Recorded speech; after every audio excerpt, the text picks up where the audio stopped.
Hello gamers, and welcome to another video here on Solo Spelunking. And it is a little bit delayed because today is Thursday and usually I aim for Wednesday for my midweek video, so this will be my midweek video.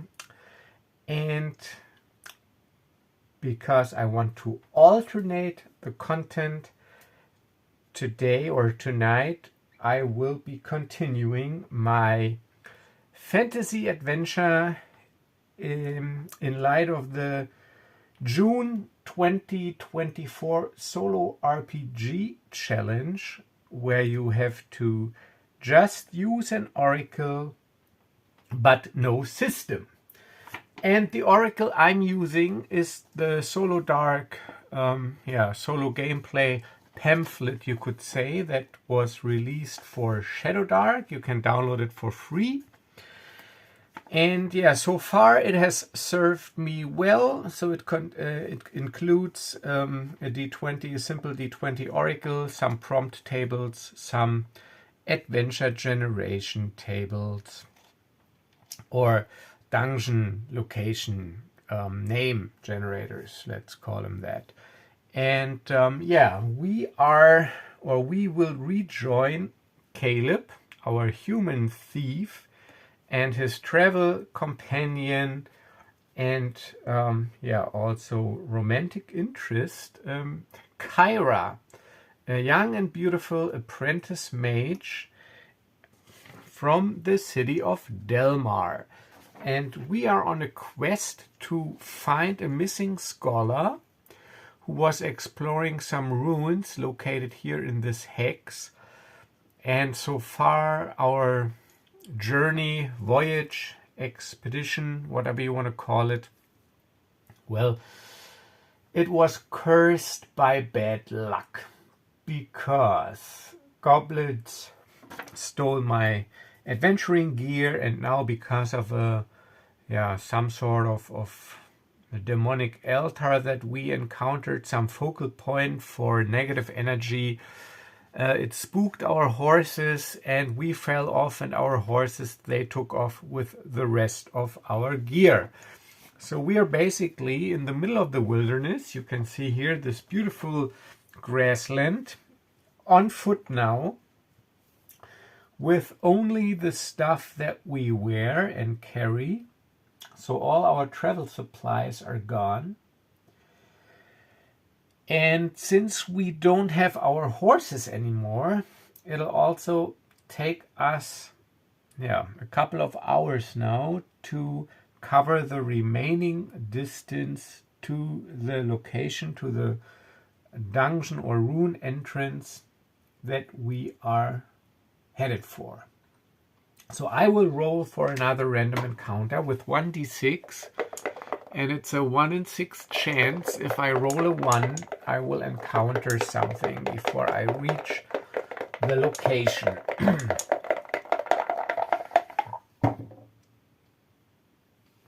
It's a 4. So I'm lucky, no encounter. So it takes us a while, and basically at early afternoon, let's say it is like, it's not early afternoon, it's afternoon. So at 4 p.m., 1600 hours, we arrive at the dungeon site. Okay, so we arrive at the dungeon site, and I want to see or know if maybe we are lucky and our scholar, I know from Kyra, or she told me that he was traveling with a little cart full of expedition equipment, so to set up a longer camp. And maybe we are lucky and this cart is still somewhere around this dungeon entrance, so that we might have at least some supplies for our way back. And I think, because I know that he use the card, it is likely, so I'm going to roll with 2d20 with advantage, take the higher one, so everything above 10, 11 plus is a yes. And an odd number is a but result. Let me recheck this, but I think yes, an odd number is a but result. Okay, odd number, excluding a 1. So is there still some expedition equipment? No. 5 and 8. So I can use the higher one because advantage. So an 8 is an even number, so there's no but, which in this case, oh no, wait. I have advantage, so I say that I can choose, because a little but would be helpful here, because it would be a positive twist. So no, there's no more expedition gear or card, but we discover the remains of a small camp.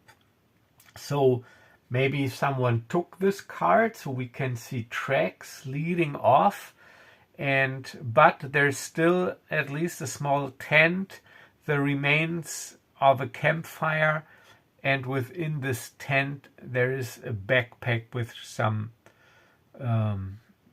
some spares equipment, but not much. Let's say we have 1d3 rations.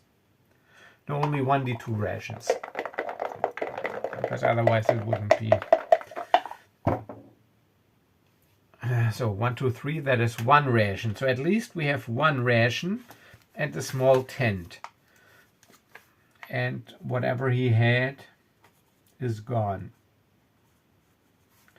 Alright, so I jot some notes down here. Discover small tent at dungeon location.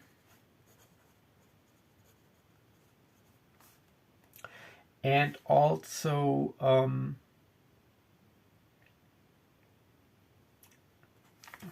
discover 1 ration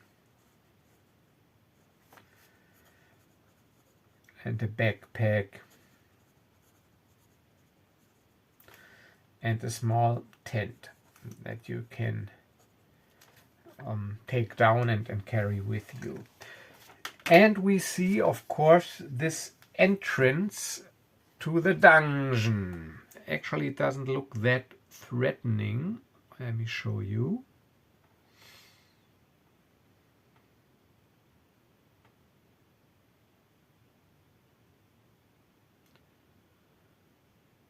Okay, that is this one. All right, so there's a little stone archway, and behind that there's a little grassy hill with a stone structure with a wooden door. And yeah, this is basically all we can see from, so entrance wise, and we suspect it leads to a larger complex underground. So let's check if the door is locked. I think it is unlikely, because the scholar already went there. At least that's what we assume. So is the door locked? It is unlikely. So I'm using the lower result. So that is a no. So I'm using the lower result, which is an 8, which is also no but. So is the door locked? No, it is not locked. So it is open. So we, yeah, it's it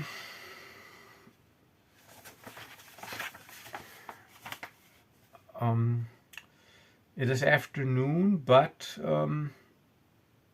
yeah, we decide to investigate this dungeon. All right, so now I'm generating on the fly a little dungeon to explore. It'll be 1d3 plus 2 rooms. So just a small dungeon. 1d3 plus 2 rooms. That is 1, 2, 3, 4. That is 2 plus 2. That is a 4-room dungeon.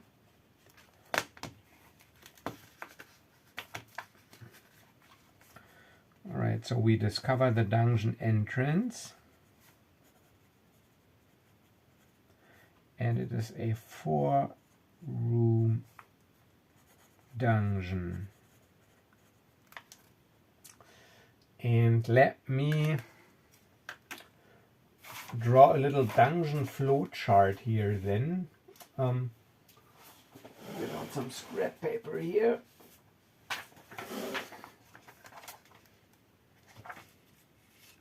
So let's get this out of the way so that you can see my little dungeon flow chart. So this is the entrance. And then there's a stairway leading down into the first room. And we don't know yet what that is and how many exits it has. But we will figure this out. So let's see if you can see this in the camera. Let me get up here. I can put this back a little like so. Let's see. Yeah, all right. So see, I just made a little, I'm going to make a little on-the-fly dungeon exploration chart here. 4-room dungeon. Let's do it correctly. So we have north, south, east, and west. And it is 4 rooms. All right. So first we need to descend a staircase, and as you know, dungeon staircases are always dangerous and spooky. So Kyra, she conjures a glowing ball of light. This is such a basic small cantrip. I don't need to roll for that. And then we carefully descend. Since Caleb is a human thief, he is somewhat well versed with traps. So let's first decide if there's a trap. Normal oracle roll, 50-50. Is there a trap? Yes, 11 is a yes. But, all right, because it's an odd result, it's a but. So yes, there is a trap, but the trigger mechanism is a little rusty and stuck. So even if we do not detect it, which I will roll for, we have a slight chance to not trigger it because of the stuck trigger mechanism. So does Caleb detect the trap? And I will roll with advantage because he's a thief. So does he detect the trap?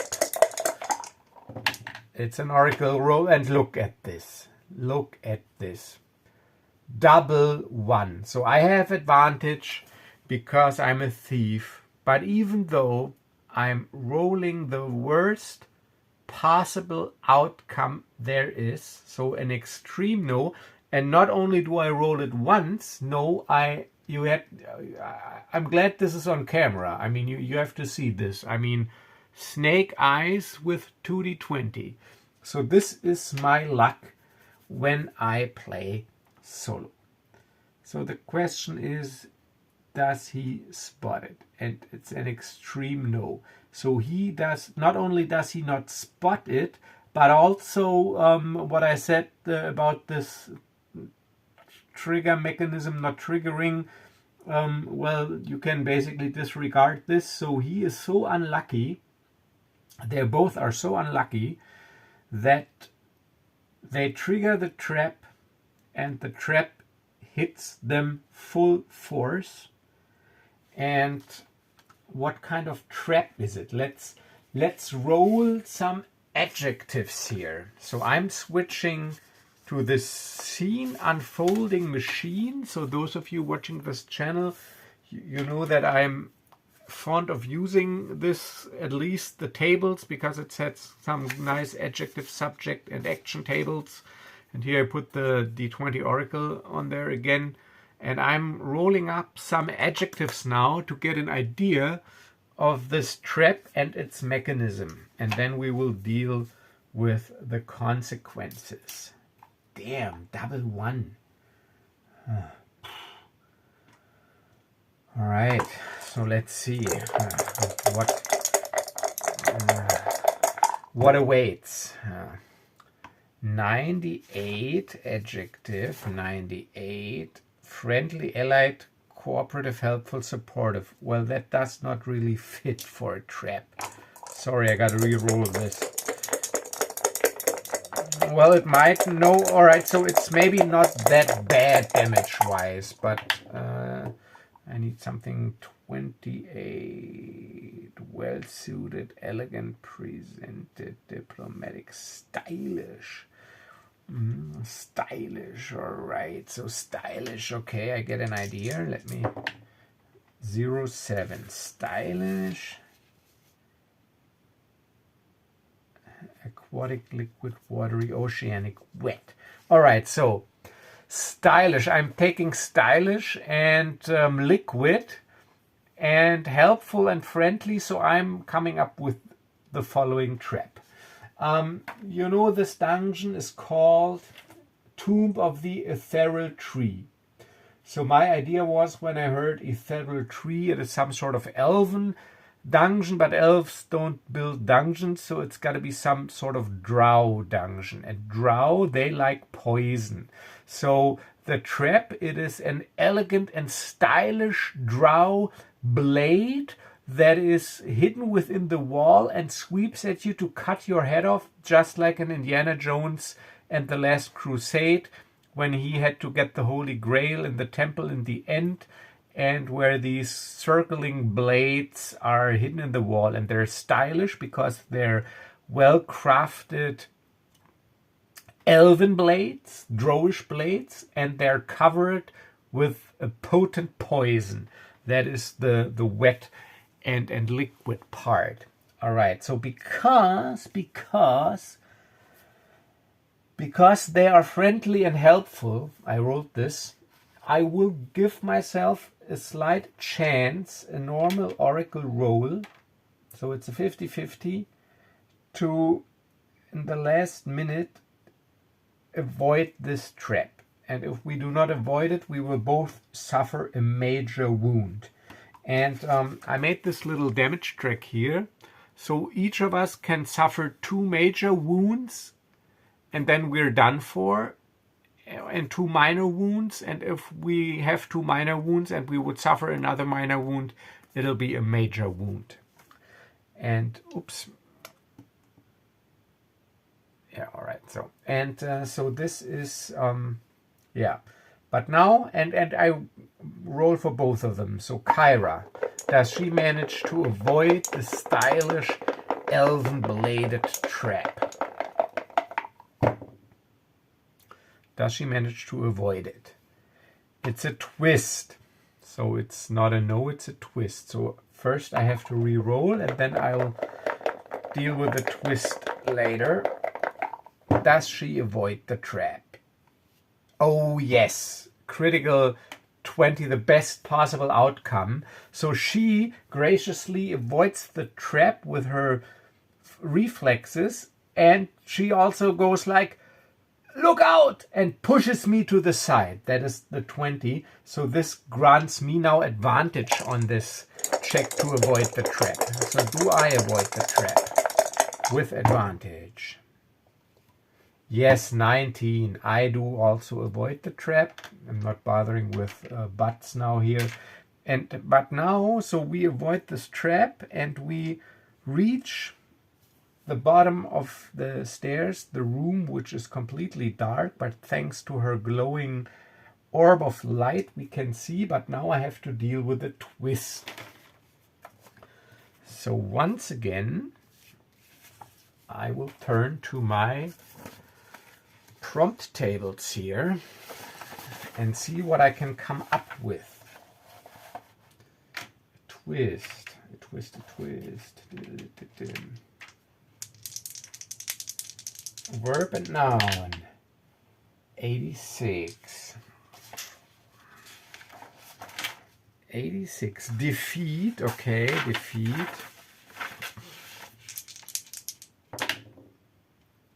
44. Defeat what? Defeat. 44. Defeat chaos. Defeat chaos. Either we must defeat chaos or we are defeated by chaos. All right, so defeat chaos.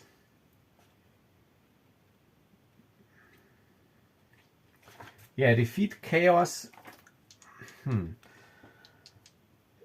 So we must defeat chaos, or we are defeated by chaos, or we need to defeat something in chaos. Yeah, all right, chaos. Okay, so chaos is like disarray and yeah. So, all right, so defeat chaos means that the hallway, the entryway to add insult to injury doesn't really fit, but never mind. It collapses. That's the chaos. So it's all. So we avoid this trap, and I don't know why, but maybe there's another defensive mechanism or whatever. So, but the ceiling collapses. The ceiling collapses, and for now seals off. I put down some rocks here. No, seals off our path. So we are lucky that we are not crushed by these rocks, but that was the twist. So as she pushes me and we dodge those blades, suddenly, maybe because of some other mechanism, chaos breaks out as the ceiling collapses as we are down here. All right, so let's see how. Damn. So I turn to Kyra, and thankfully she's got her glowing orb, and I'm like, whew. I guess I have to thank you. If you hadn't pushed me, I think this blade might have just cut my head off. Yeah, well, she turns around and looks at the collapsed ceiling.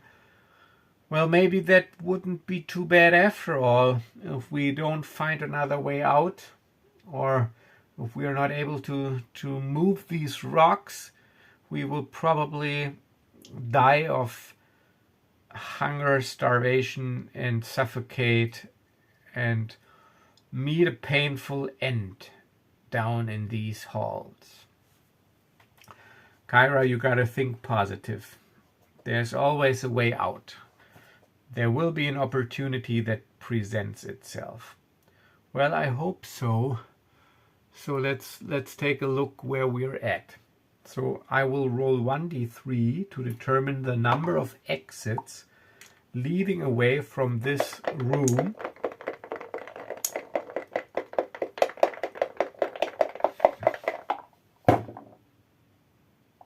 One, two, three, four. That is 2 exits.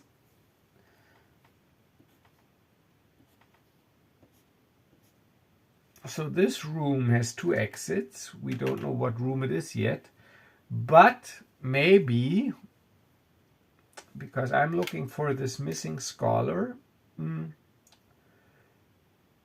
maybe he is in this room. So I will roll for every room. If I roll a 6, I will discover the scholar. And if I don't discover him before I explore the dungeon, he will be in the last room. If he is still alive, we will determine this. This is all random. So do I find the missing scholar in the first room? On a 6. Oh, yes, it's a 6. Look at this. All right, so, yeah, the question is he alive and well, or is he injured, or is he maybe even dead? So all right, that's 3 choices. So D3. 1, 2, he's dead. 3, 4, he's injured. And 5, 6, he is, for whatever reason, alive and well.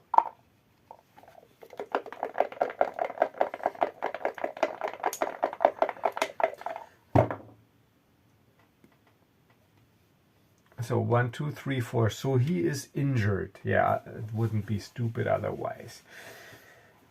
All right, so now that we have a chance to look around this room, and Kyra, she moves her glowing orb a little higher up into the air. The whole room is illuminated. And let's see what kind of room it is. Let's roll some more adjectives from the scene unfolding machine. 87.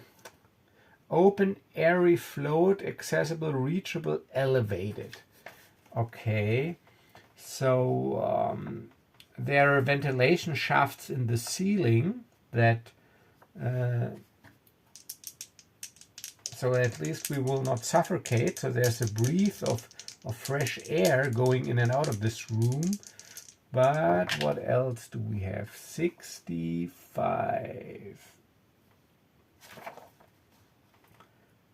All right, political, strategic, wealthy, designed, planned. All right, so wealthy, designed, planned. Political.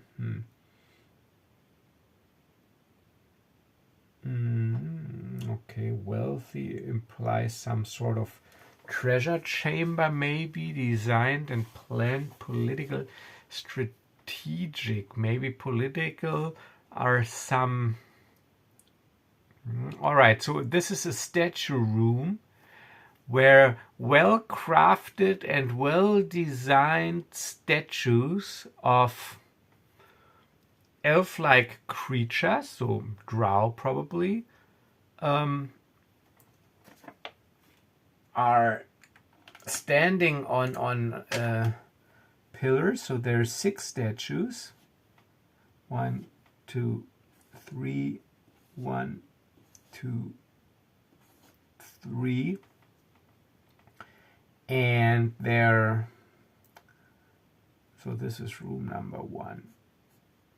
So this is a statue room with 6 statues of political influential house leaders of drow houses. This is of course just OOC information. At least Caleb doesn't know that. I don't know if Kyra knows. We will see. And because it's also wealthy, there's some rubies. Oops. So there's some rubies worked into the stone, like for example in the eye sockets, or some dressings on the armor that is crafted out of stone or hewn into the stone. So we might get something out of this at all. So let's say it is room number 1, and it is a statue room with influential drow house leaders. But this is OOC. I put this in parentheses. And the scholar is injured in the room. We will determine this later. And we have some gemstones worked into the statues.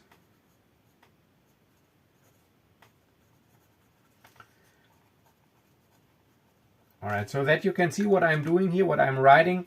So I got this little mini journal here. So this is not like one of my regular journals. This is where I do like, so here I got some notes from my Stardock board game tests, and these are just some notes for the solo challenge. So like when I do like one shots or play tests or whatever, and I don't want to basically waste space in my fancy notebooks. I use this little one. They're also pretty convenient, and so that you can see like how or what I journaled. So here I just jot down some bullet points. So here when I arrive at the dungeon, what I discover, and now some room descriptions, just in case I need to come back to it later, or when I pick up the session another day or so. So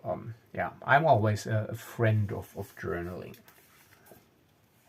Well, not like I said, I'm not writing novels. I'm also not writing novels if I play off camera. I just jot down sentences, bullet points, and just things to keep me invested in the story, to keep my thoughts focused in the story, and to create some sort of persistence and consistency in my games.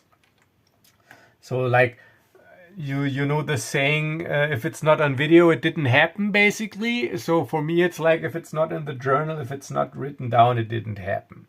So, but at least in my private games, when I play off camera, because then, of course, if I play private, I do not talk to myself. So I try to illustrate this in my tutorial videos, but then, of course, I also talk because I explained.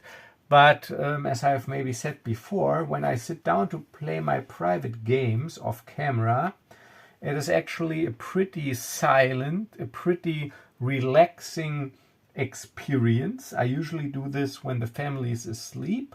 So then I'm down in the living room and not in my gaming den, and they're all asleep, and I don't want to be loud. So I'm just sitting down at the kitchen table with my journal, and I got my dice tray, and then I'm also not using a dice cup because of the clicking noise. And then I just think of something that I will do or that happens in the story. I just put down a little sentence or two. I make some rolls if I have to, and I just basically play out these little adventures. So this is a little side trip or excursion, if you will, into how to solo RPG a little. But so it is indeed a completely different affair when I play on camera.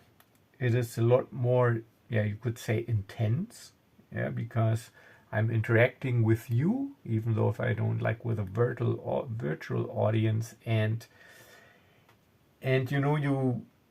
you want to, of course, like put on more bells and whistles, like with these background images. But this is something I also use if I play by myself, just to invoke some atmosphere, because this is no effort at all, and it's not loud and anything, and I can just take my tablet with me. So will do that. But then I just jot down, and I usually also don't use miniatures for playing out combats if I do it on the kitchen table all by myself.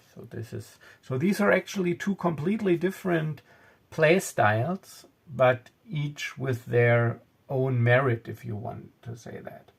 But I digress. Is that the saying? I think. Let's get back to our story. So gemstones. So we look around. So now we finally get to take in this room. We see these doors, but what of course catches our attention, that there's a frail and injured body laying on the floor, and that is the scholar, and his name is Lucas. Just came up with that. All right, and where's my fountain pen? Here. All right, so we discover Lucas. He is injured on the floor. So that is something I will put down. All right, so Lucas, and in parentheses, scholar, injured on the floor. And I already know what the problem is, and this is also, I've established some facts now. So I've established that this is maybe like a drow lair, So drows, like spiders, they like poison. So he is poisoned. So his injury is, so I'm not going to roll for that. He is poisoned. He was poisoned by a giant spider which lurks in this room up there in some dark corner of the ceiling. So the ceiling, it's so we went underground, so we are actually behind this now. And let's see, do I have a fitting picture? Well, anyways, and there's still this giant spider hiding here in this room, but we don't know that yet, and we have to determine if it will attack us.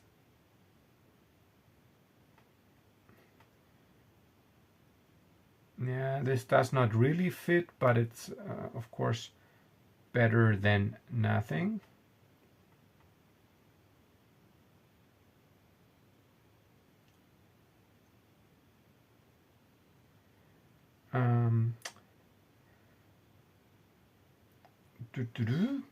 All right, so there are some columns here, some pillars, but no drow. But I think these could be the ventilation shafts up there. So I think it's better than nothing. And this little to convey this atmosphere of this eerie dungeon chamber.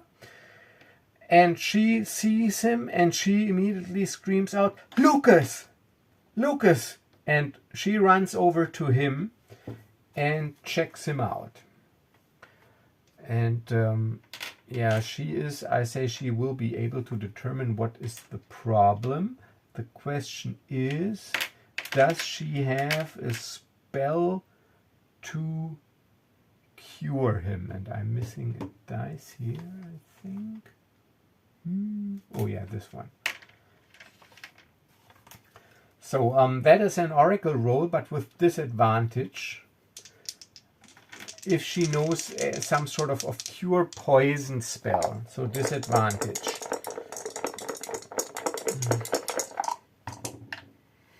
Oh, 14 and 16.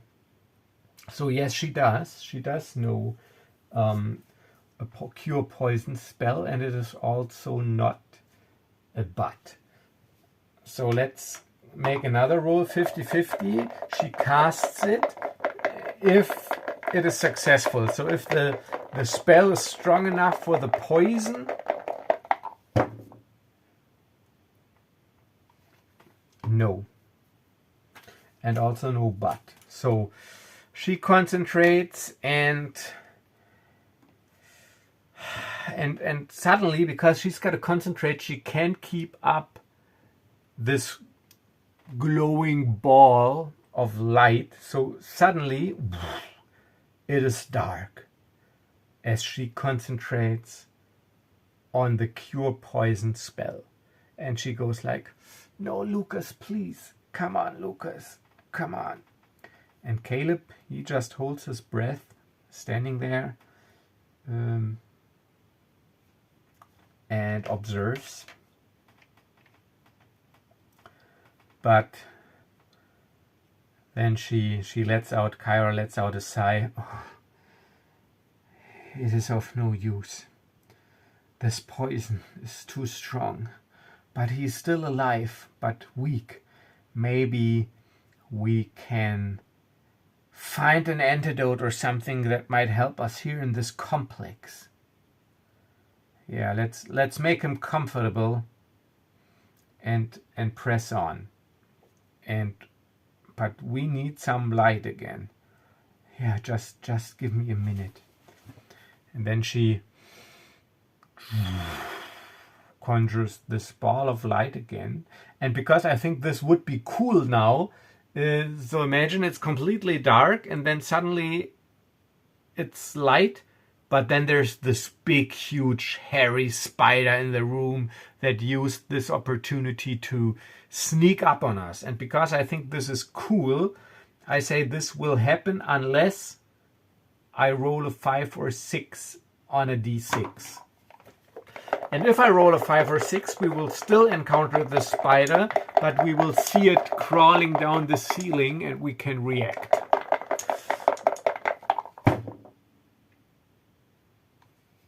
Ah, lucky.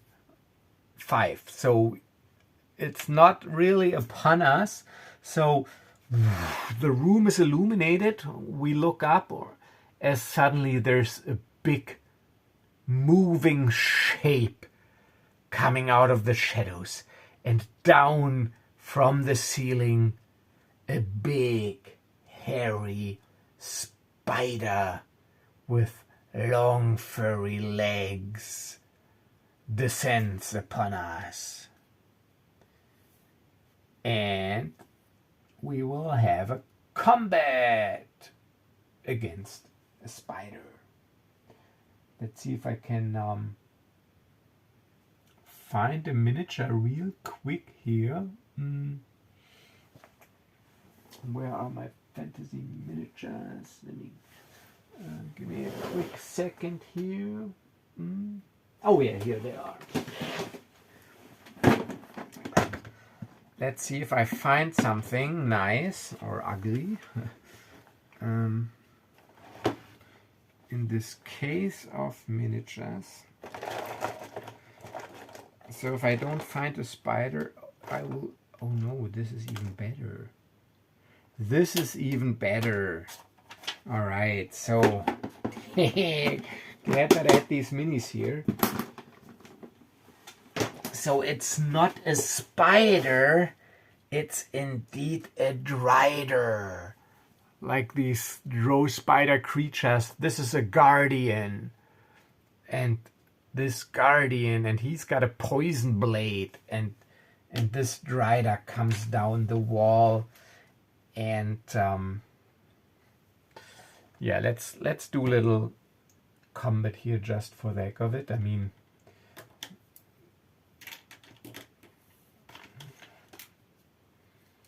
alright, so it'll be 6 squares here.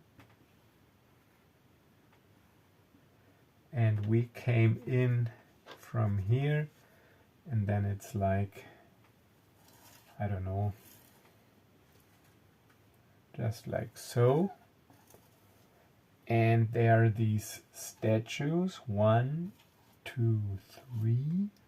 1, 2, 3. And there's a door here and here, and we are here and rest Lucas against this column here to make him comfortable. As from here, from the wall, let me check the camera. Yeah, you can see it all right. This drider approaches. So I was looking around while she tried to get Lucas comfortable, and I go like, danger approaching, watch out, and I get my blade out, and yeah, so a drider. Let's do a little combat here. Drider. And let's say he needs 4 hits to be taken out. And I will not roll for the drider, it'll be all player facing. So I will roll if I hit, and I will also roll for me if I manage to dodge, just using the Oracle roll mechanism. Alright, so and yeah, if I roll a critical result, it'll be 2 wounds that I inflict with whatever I'm doing. So, but now let's do initiative. Let's do initiative. I'm just rolling a d6 for the drider.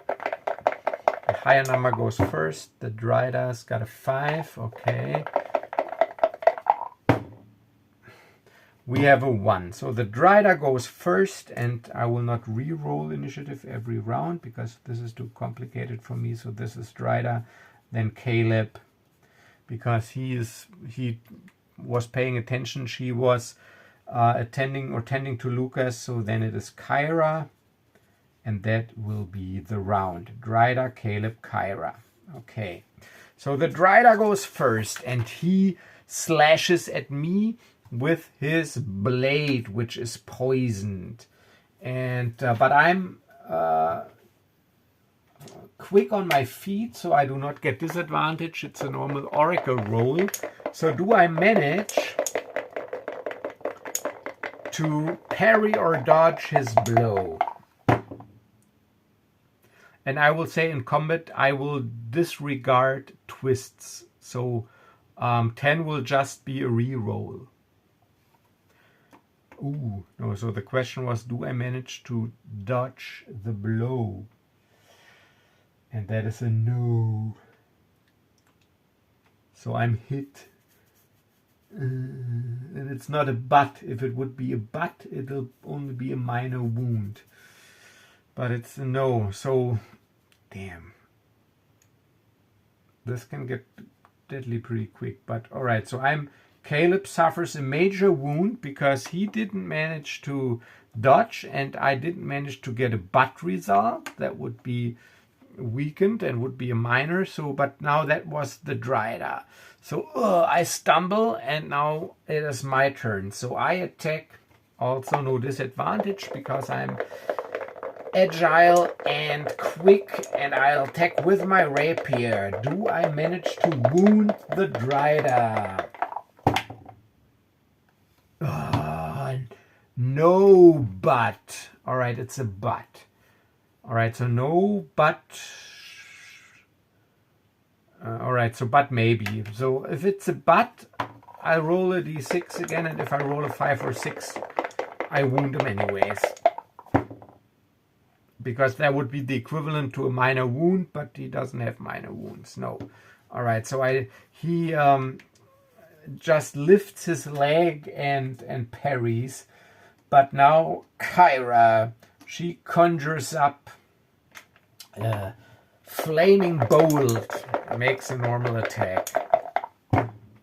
Does she manage to injure the Dryda?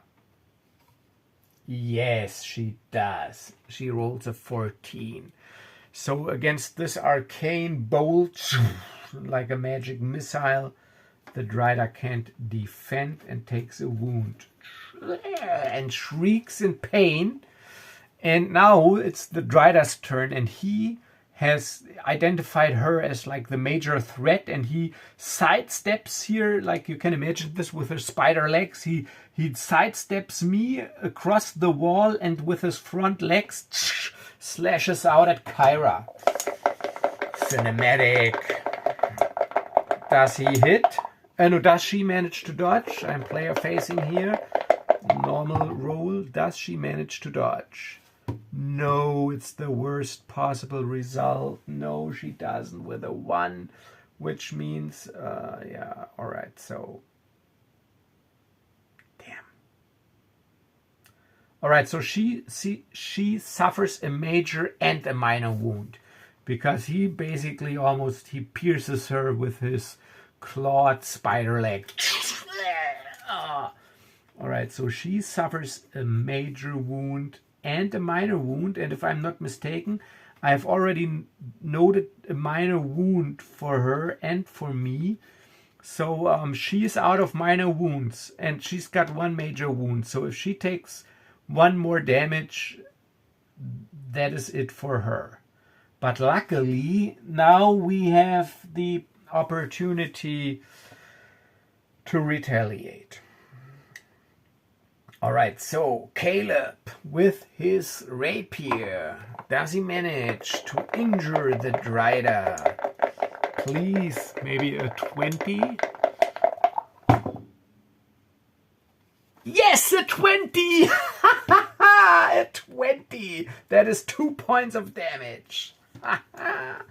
Alright, so that is lucky. So I managed to, while he is basically turning or facing me from the side, he exposed his flank, and I thrust my rapier up to the hilt deep into his body and twist it while I'm in there. And he shrieks in pain and stumbles backwards as Kyra casts magic missile. But you know, she's got she's got disadvantage now because she can't really concentrate. I gotta be fair here. So does she manage to injure him is with disadvantage? No, it's a 3. All right, but a 3 is but, which means if I roll a 5 or 6, I still injure him. No, I don't. Damn. All right, so now it's the Dryda's turn. Okay. So the Dryda, he has seen me now as a big threat. I mean, he has seriously wounded her and basically doesn't think of her as a serious threat anymore because she's so wounded. So he is slashing out at me now. Do I manage to dodge? No, I don't. And it's not even a but. Which means, wait a minute, why do I have a major wound? I have a major wound?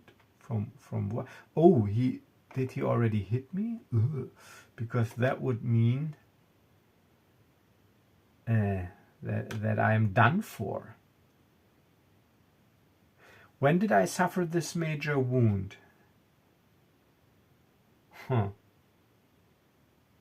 Well, it must be in this combat. Yeah, well, I think it was in this combat. I mean, so, All right, so I'm taking a major wound, my second major wound, which means, so if I got 2 major wounds, I'm done for. So 2 minor wounds, that's all right. A third minor wound would be a major wound, but now I have 2 major wounds. All right, so I go down. But maybe now it's Caleb. So yeah, Dryda took me out. Now it would be my turn. Caleb, I'm done for.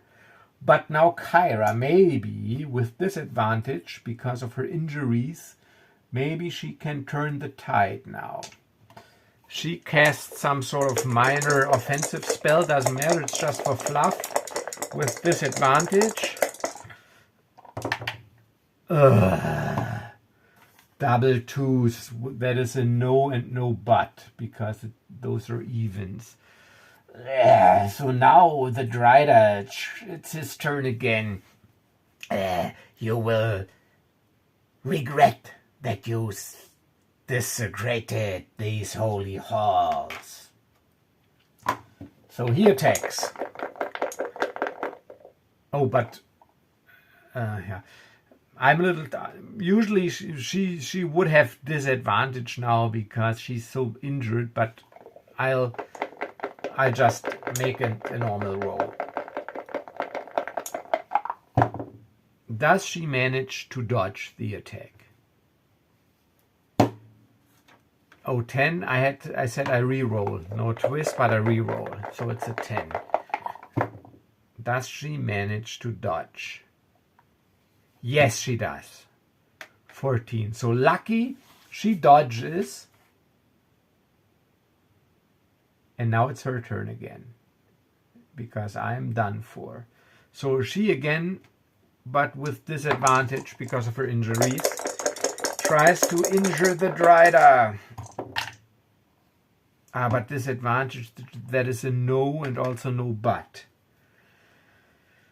So her special, she's got sweat all over her. She is bleeding from her wound in her chest, her gaping wound where these, you can see these legs with these, what are it, pincers or whatever. They pierced her. Let's see if the camera is still rolling. Yeah. All right, so I'm approaching my 1 hour benchmark. So this will be here the final climatic battle for tonight. So it's the Dryda's turn and she tries to dodge. Does she manage to dodge? Come on.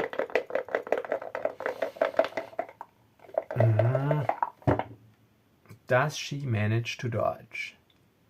Yes, she does. 14. Whew. All right, so again, last chance, I think. Minor offensive spell. Kyra. Does she manage to injure the Dryda? I was about to yell yes with a 20, but she's got disadvantage because of her injury, so I have to take the 3, but it's odd that's a but. No, but maybe, so I roll 5 or 6. Still suffers damage. 5 or 6 damage. Of course, it's a 1. No. Okay, so that means it's the Dryda's turn again. Does Kyra manage to dodge or parry or get out of the way somehow? Please. Yes. But.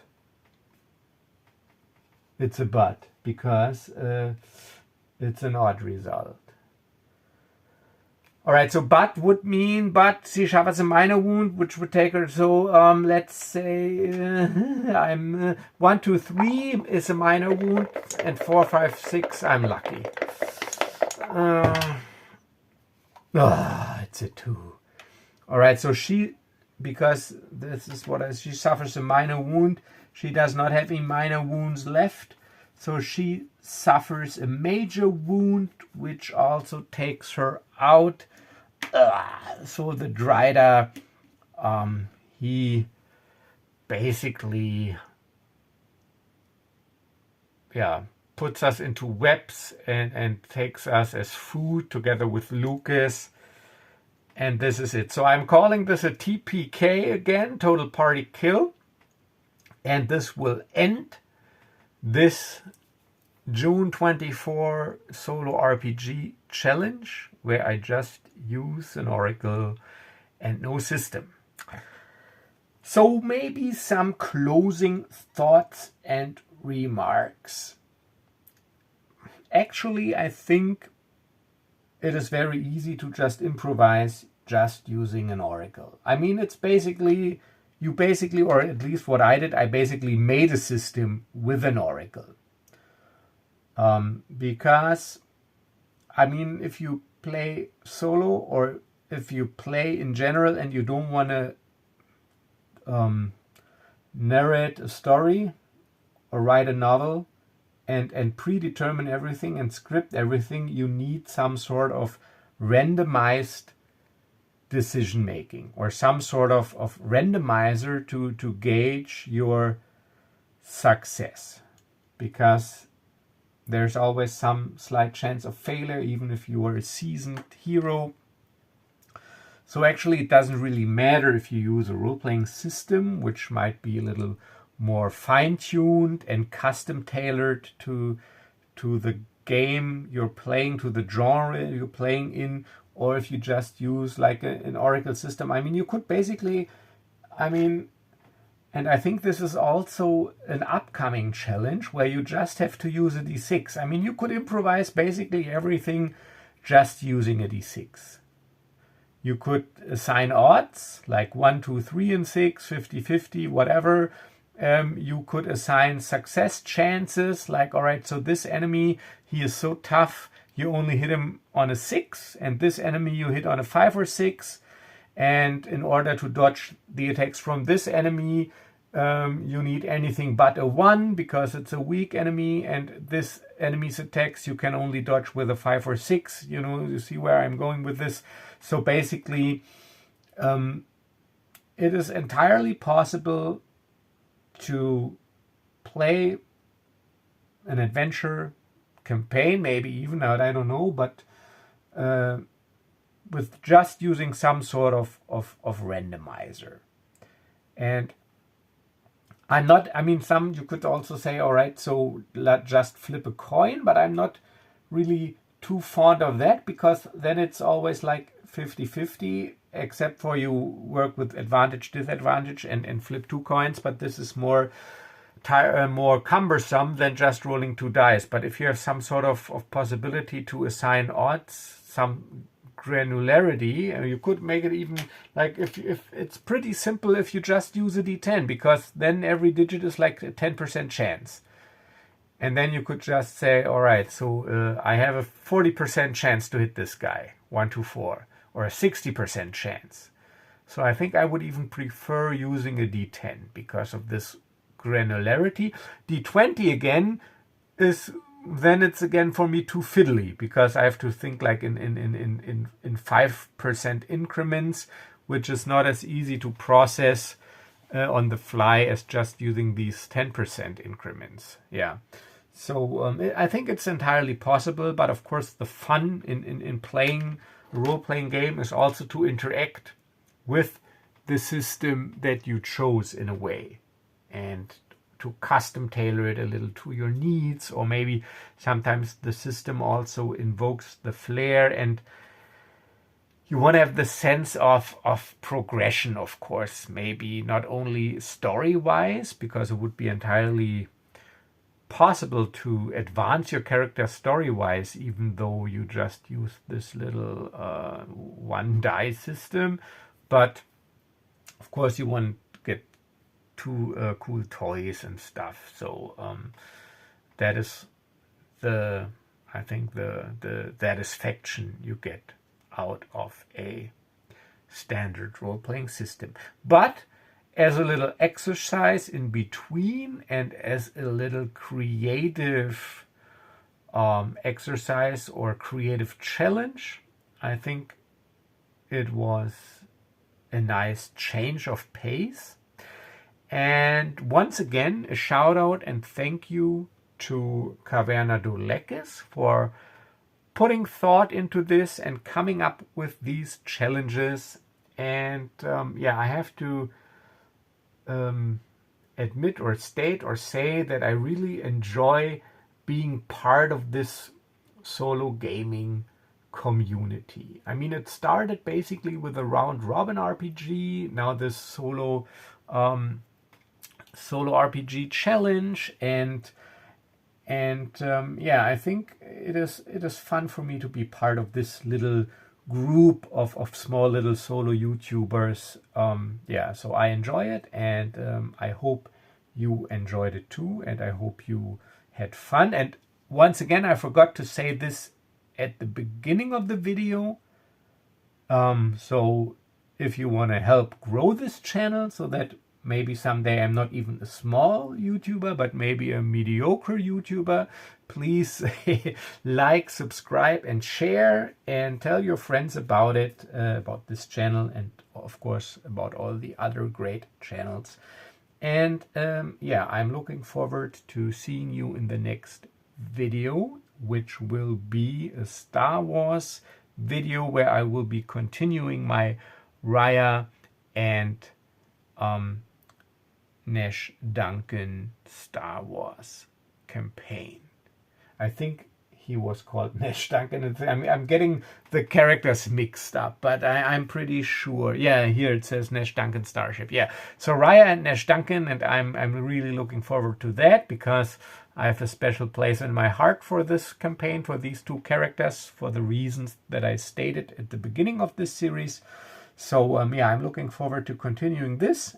And if you want to support this channel in a different way, please pick up my products on DriveThruRPG. I just released today my little RPG board game set in the Stardark universe using Shadowdark. So check that out. And that's it. Have a wonderful evening. And as always, stay safe and stay healthy. And I will see you in the next video. Bye-bye.